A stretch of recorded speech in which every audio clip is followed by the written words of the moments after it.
Hi, I'd like to make this interactive as much as possible. So if you want questions asked or want to ask questions while we're going, just yell out. Don't worry about putting up hands or anything like that, I don't mind. I'll stop and we can go through it, we can discuss some more, because I don't know what level everyone sits at and what you've been familiar with so far with startups, what you've gone through today, and where you sit. So please yell out as we go through it. As mentioned, I'm going to go through Canberra startup scene, what it's like here, what it's like being an entrepreneur in Canberra, but also more generally, some coming trends in tech, a bit about resources available to entrepreneurs, how you get onto an entrepreneur community, and how you start on the journey as well. So as I said, this is for you. Put your hand up or just yell out, I don't mind, go for it. My background, I'm an engineer, I'm an economist, tech entrepreneur. I do a lot of mentoring, advising, facilitating these days. My day job is CEO of Entry29, so we're a co-working space, which is a pretty standard thing these days around the world. So it's a shared workspace where entrepreneurs can come along, they can get a desk without having to hire an office for their early stage venture, and they can work alongside other entrepreneurs. It has a few benefits to that. The biggest one though is the peer-to-peer learning. So everybody can come and sit together and they hit similar business problems at similar stages of their business. They can learn from each other without having to sit in their office at home or sit in a garage somewhere and go, I don't know how to fix this problem. They can learn off other people who've already gone through it. In my free time, I'm also a Startup Catalyst ambassador. Startup Catalyst is a program started by Steve Baxter, one of the sharks on Shark Tank. They take 20 young tech youths over to Silicon Valley every single year and immerse them in the startup culture over there. It's a behind-the-scenes tour of all the large tech companies and early-stage startups. So I'm an ambassador for that. I've been on the program myself, and I'm here to tell you a bit about that as well. Also, Startup Weekends, hackathon coordinators. I love those kinds of things. They're super fun events, and they're really, really cool to get involved with. Just effing do it? Just effing do it, yep. Is that right? Yep, absolutely. Yep, that's the one. Which is pretty much the mantra of any entrepreneur and any startup founder. So just get in and start. You don't have to know how to fix the problems when you start, just start. Again, who knows what a startup is and how it's different from a small business, potentially? Does anyone? Anyone want to have a go? Yeah. They get startup funding to start a business? Not quite. Isn't it just an idea, really? Like if a Yep, startup, potentially. you've got an idea and you might sell it to other people, or you Yep. might start it yourself. Yep. Or... Potentially. Yeah. Yep. Yeah. Anyone else? Cool. I'm going to go a little bit into that. What the difference between starting up is and what an actual startup is, as defined currently, sort of de facto by the industry. It's not just a new business. It's not any new enterprise. It's not a new small business. That's not what a startup is. Okay, so the definition of startup, it's something with high growth potential, it's highly scalable, it's innovative and uncertain. That's a really important one. There's a lot of uncertainty involved. It's typically tech-centric, but tech there is not just software or hardware computing. Doesn't mean that. Tech there means anything that's new, anything that hasn't been done before. High leverage on labour, which I'll show a few slides on why that's important and the scales at which you think about that. Not yet viable, so going back to something that hasn't been done before, something that might need funding, something that's new, that's important. It's not yet viable, we don't know if there's an industry for it yet. And there's an investability test, which is what you said. So is it investable? Can you go and get funding somewhere else? Is it risky or not risky? How do you source funding to kind of do these things? What it's not based on, it's not based on time and operation. It doesn't just mean it's a new business. There can be businesses that are 10 years old that are still startups because they haven't found their niche yet. They haven't found what they're actually going to do. It's not based on number of staff. It doesn't mean small businesses. Doesn't mean people have got a couple of staff. It's not based on revenues. It's not based on patents. Patents are only an invention test. It's not an innovation test. The difference there is invention is all about creating something new but not taking it to market. Innovation is taking something that has been invented, something that's new, and finding the market for it, taking it to market. Funding and investment doesn't matter. That's not, if something's got funded in the media, you'll see someone's got X amount of $10 million funding. That doesn't actually make it a startup necessarily. And financial statements, nothing to do with financials. We'll talk a bit more about examples of what that is. So these days there's no more business to business, no more business to consumer. That's what people used to talk about. These days it's all human to human. So it's about how do I get to the person that needs to have something fixed? How do I solve a problem? You've got a problem, how do I get to you and solve it? That's what it's all about these days. That could be an enterprise, could be a business, but it's really the people inside the business are the ones that have the problem. So what does that look like? So some of the biggest tech startups, none of them actually build anything. So Uber doesn't have any vehicles, although they're starting to move into self-driving cars, but they literally just have a very, very thin technology platform. They're connecting one person with another person.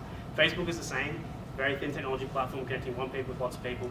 Alibaba also has no inventory, they have no stores, they have no stock. They just connect people who have stock and sell stuff with other people who want to buy it. And Airbnb, again, is the same. They're creating a market. They don't actually have any rooms to sell. That's an example of what human needs. Okay? I'm going to run through some of the latest trends, and then I'm moving into why that's important for the job market and why it's important to look at entrepreneurship as a viable alternative to standard business and standard jobs. So it's all about disruption. Moore's law. So Moore's law, does anyone know what Moore's law is? What's it called? Moore's law? Yep. Any tech people in the room? Software? No?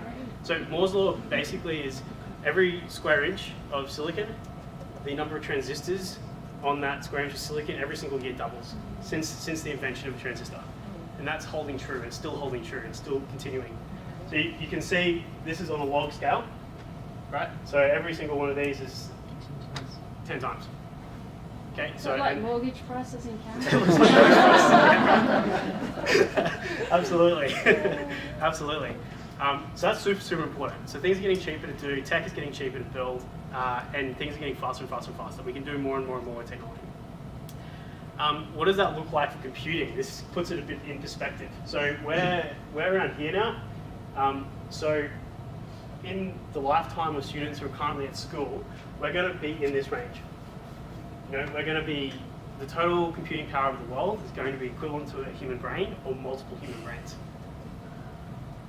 And by the time they get older, and keep in mind their lives are going to get longer as well, we're going to have all human brains in the world. That is going to happen. Okay, so what's that done to businesses? That makes things, it's changed things from being linear to exponential.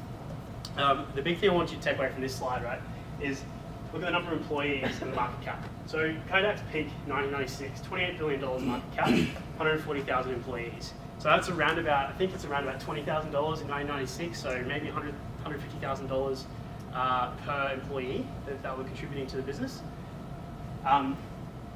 They died in 2012 because they didn't keep up the digital transformation. And look at Snapchat. So, Instagram, not Snapchat. Snapchat's basically the same. Instagram, market capitalization of $1 billion, 13 employees.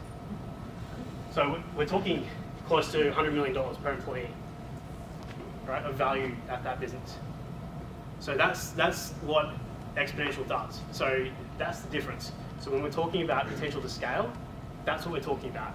The ability to take 13 people and create $1 billion of value to the world. Other examples of that, this is Airbnb.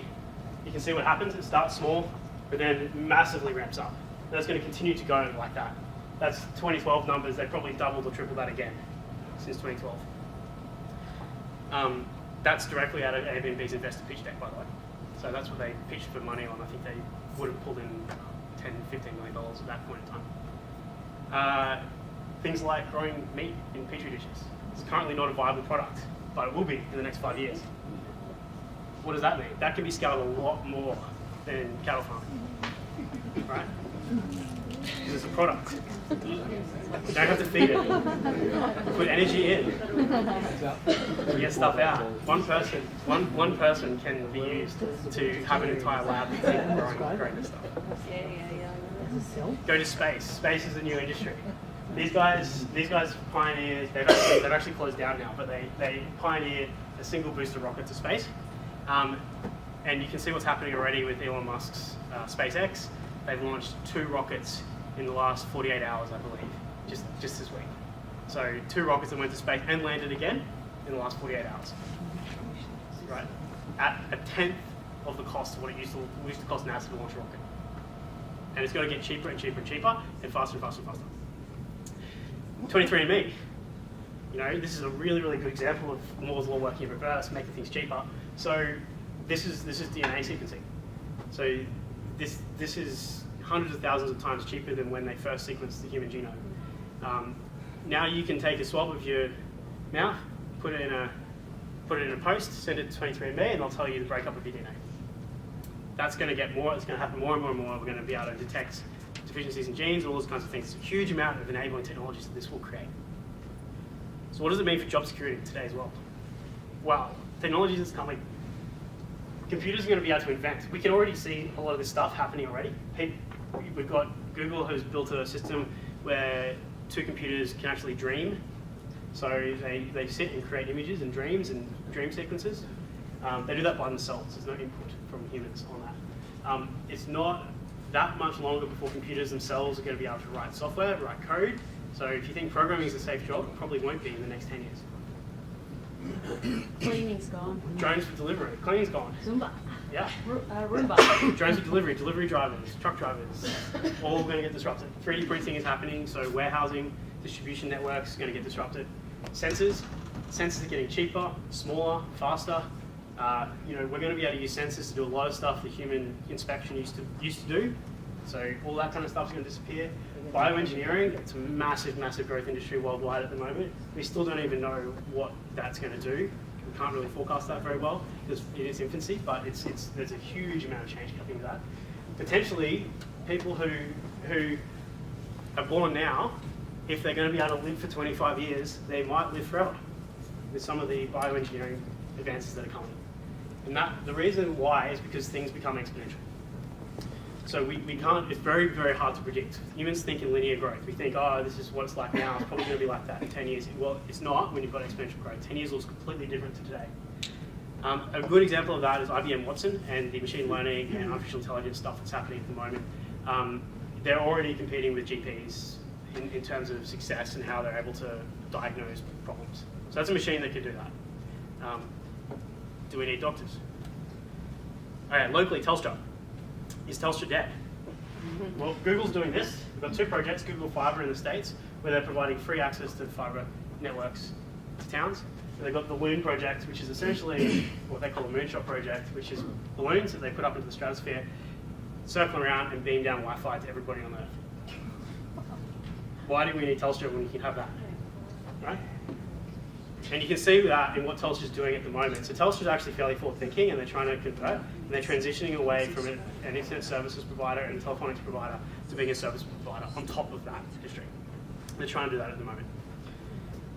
Medicine, we talked about this. IBM Watson, sensors, sensor tech, nanotechnology, all of that's going to impact the medicine. It's going to look totally different in 15, 20 years' time than it does today. So what's the toilet a sensor?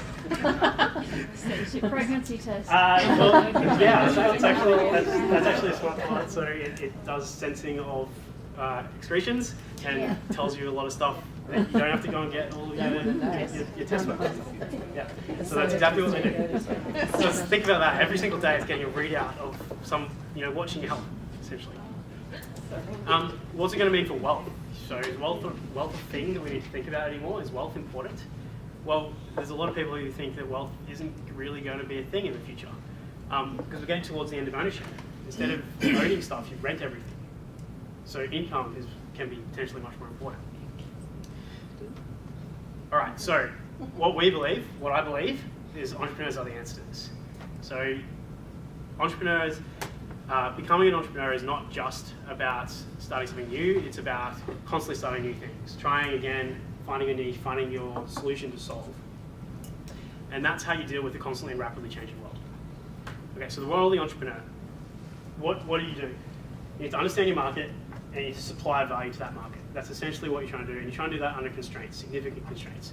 So that's the little caveat at the bottom, while delaying all expenditure and expediting revenue. Get there as fast as possible with as little as you can. Entrepreneurs solve problems. If you don't know what the future is going to look like, how about you get involved in creating it? Okay, so that's what entrepreneurship is all about. It's about getting in, picking out the problems now to solve before anyone else does, and that way you know what you're doing. You know what's coming, and you can predict and you can have a job in the future. You create a job for yourself. So this is really relevant for all of you. What I like to see is I like to see a change in the conversation. Instead of people asking all the time, what do you want to do when you grow up? What's the change you want to make in the world? What's the impact you want to have? What's the problem you want to solve? And that's okay if that changes over your life. That happens to everybody. But at least we start asking the question. And that has a big deal at the moment with the rise of social entrepreneurship. We're going to skip through a few of these because there's a fair bit in this from another talk, and I don't want to take up too much time. But a single entrepreneur can have massive impacts. I mean, look, recently, I think this week, Jeff Bezos, who runs Amazon, tweeted, like one tweet, and he said, "What should I do with all of my wealth? How can I make an impact now? What philanthropic things should I do?" And he had millions of tweets back at him straight away saying, "This is what you should do, all these different things." And he said, "I don't know how to use this. I want the world to tell me what I should do with my wealth." That's a big deal. He's got plenty of money to do stuff with. Akram, he's done a bunch of stuff with Google, but one of the things I want to point out here is that this is a co-working space and incubator he set up in Palestine. That's having significant impacts on the economy already, and that's all about grassroots community building. It's super important. Startup Weekend in Gaza, these things are happening globally. Australia is actually sort of behind the times on a lot of this stuff. Yeah, obviously a lot of people know about Elon Musk, but you know he has a lot of philanthropic stuff he does too, but the biggest impact he has on the world, I would say, is through his businesses.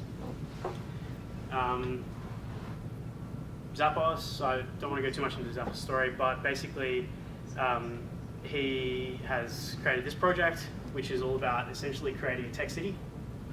So he spent $350 million to build this tech city to recreate Silicon Valley, essentially. He tried to do that in an experiment.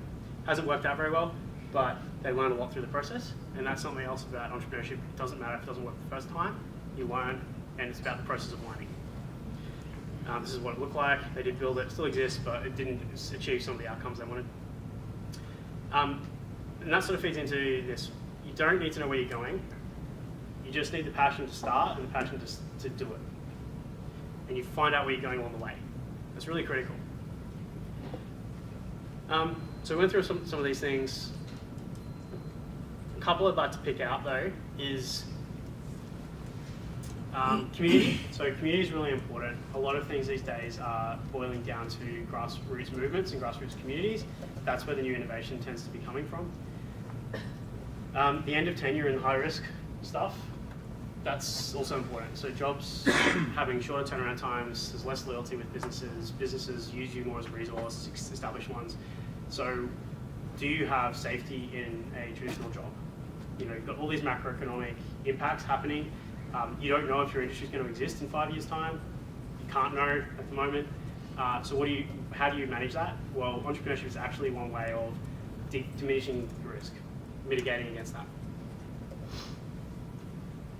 The other one I want to point out is employment like Hollywood. That also feeds into that. So there's a lot of people competing for very few jobs. So technology is allowing a lot of labour workforce shedding. So that means the jobs that do exist tend to be a lot more high profile, and there's a lot more competition. So it's becoming much, much more like Hollywood in that there's only a few winners and then extremely successful winners, and everyone else is a loser. That feeds into some of these other things. Automation, universal basic wage, that's going to have to be talked about. Technology is going to completely change the way the labour markets work. What do? Working for impact, not income necessarily. We want to move towards that, and constantly retraining, which is again about tenure. You know, I've gone through 3 different careers already. You know, and I'm 28 years old, so there you go. That's only going to get faster and faster and faster.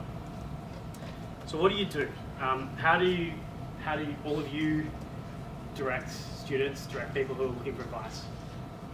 Well, my biggest advice is to go to startup weekends, go to meetups, join a community, you guys connect in with your local entrepreneurship communities, talk to us, we know how to direct people, because that changes. The best place to send someone first changes all the time.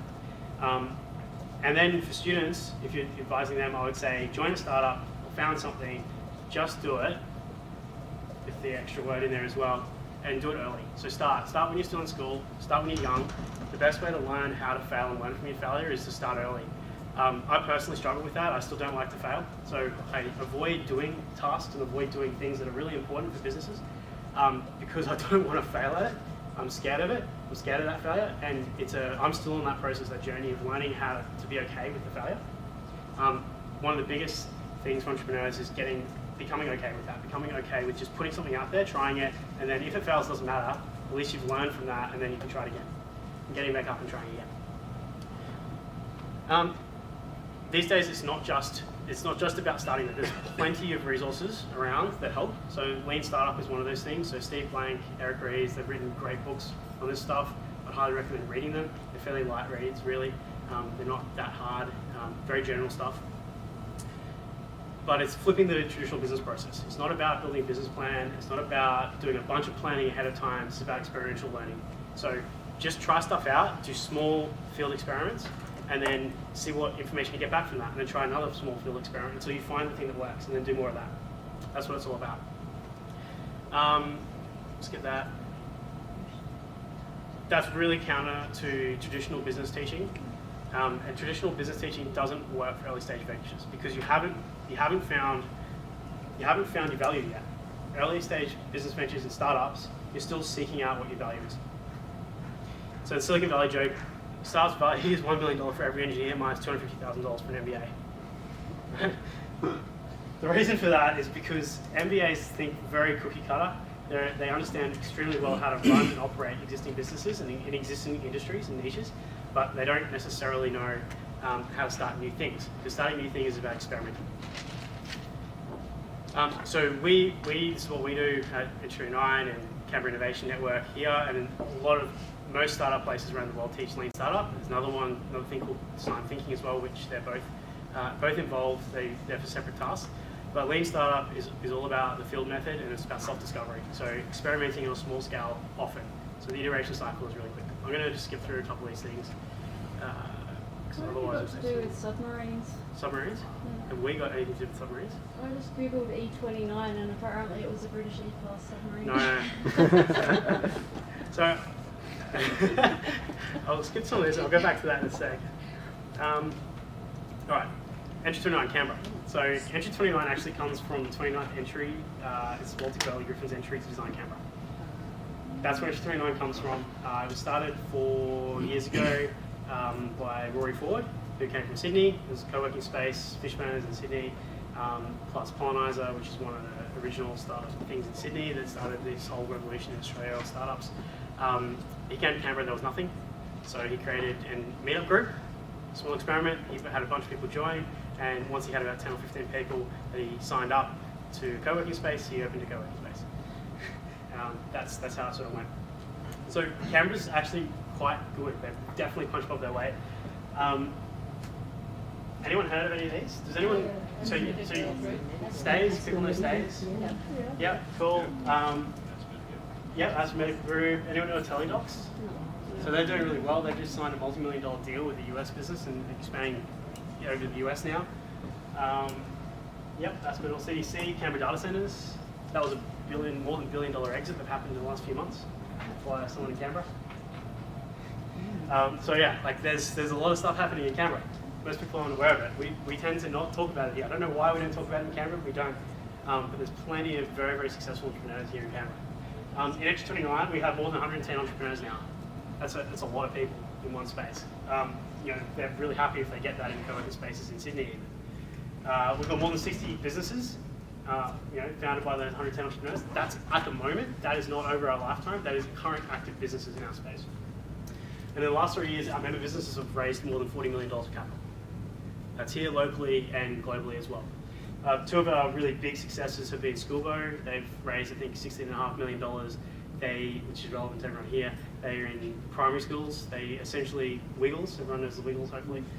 They do digital delivery of Wiggles content to, basically, they created themselves to schools across the US, Europe and Asia. They're translated to 3 different languages in 50,000 primary schools. And then another big one, we had Instacluster. They solve a particular technical problem. They can compete with Amazon and Google and those sort of people at their own game. So where do you go? How do you get hooked into the community? So you can talk to us. I'm happy for anyone here to field questions and help direct you if you've got questions about students and things like that. Happy to email me. Can people share my details and things like that? That's fine. I don't mind if you do that. I probably won't be able to help directly because I don't do many school-based programs, but I know people who do, and I'll directly connect you through to those people. Canberra Innovation Network, also an excellent touch point. They're great. Definitely connect to them. Innovation ACT, they're doing lots of programs, lots of learning and school-based programs as well. Griffin Accelerator and Millhouse, probably a little bit later stage, but they're around. They're about capital and accelerating. And then there's Lighthouse Business Innovations, run by Anna Pino, who's one of the directors on my board. They do a huge number of programs with kids. They run plenty of skill-based, teenage-based programs as well. And there's heaps more that we're building every single week. So I would encourage all of you that if you don't know where to go, contact us. And if there's a need for something that isn't already existing, tell us about it, and we'll create something for it. Right?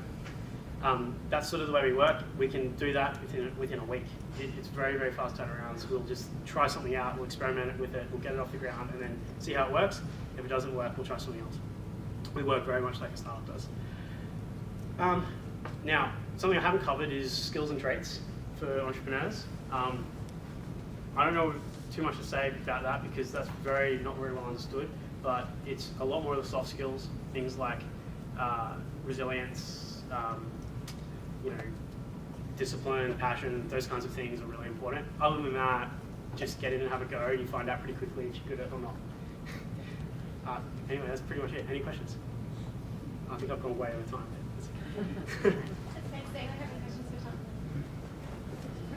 Do you Yep. have to be text?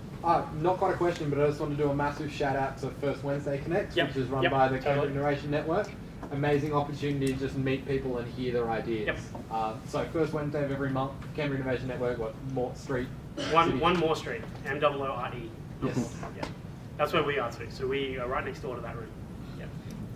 So yeah, absolutely come along to that. It's a great place to get hooked in. For sure.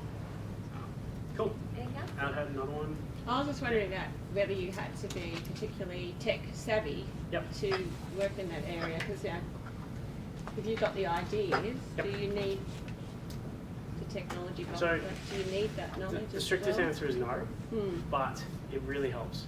And I would encourage anyone who is thinking about founding a business to try and go ahead and learn things they need to learn to build it. It doesn't mean they're going to be doing it the whole time. Founders are not the people who end up doing the tasks. They're the ones that come up, they start, and they get it to the point of 1, not to 100.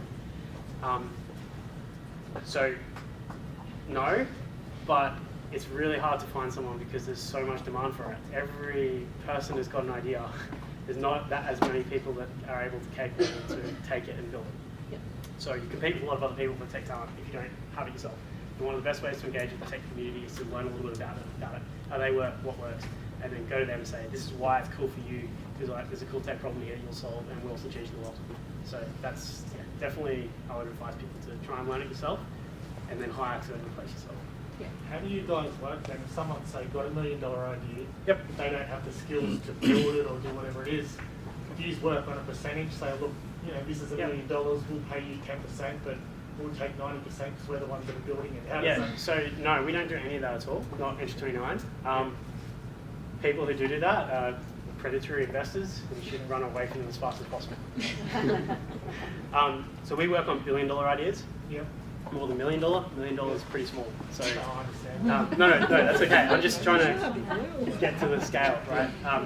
And so when you're looking at even $100 million, right, it's probably the smallest level we'd work at and we'd look at.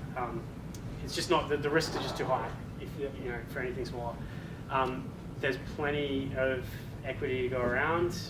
There's a lot known about where you should be, how much money you should get at different stage. But the best way to do it is to spend very, very little money, proving out on some very small experiments, customer validation we call it, and then demonstrate the value and then go to someone and say, because of this, and I know these things, it's worth X, we'll give you 10% for the X amount.